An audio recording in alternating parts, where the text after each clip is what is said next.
Aku tahu Samsung dah keluarkan Samsung Galaxy Buds 3 Pro ni, but untuk video kali ni aku tak nak cakap pasal Buds 3 Pro ni.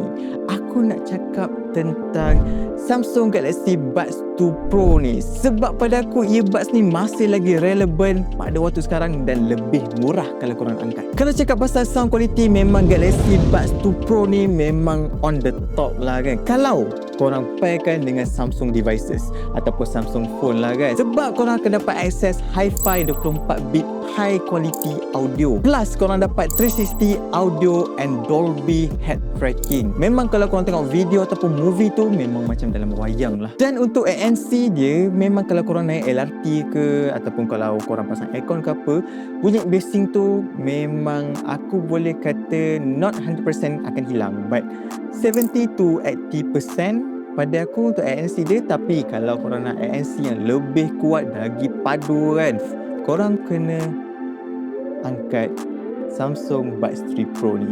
But ni untuk another video, korang kena stay tune, okay?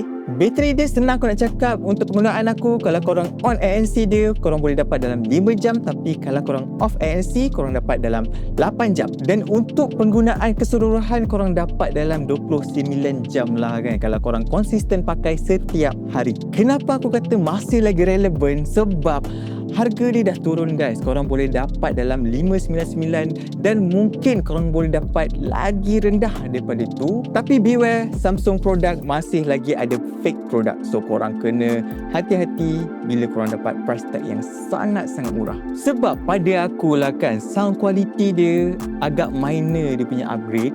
Dan ANC dia masih lagi okey.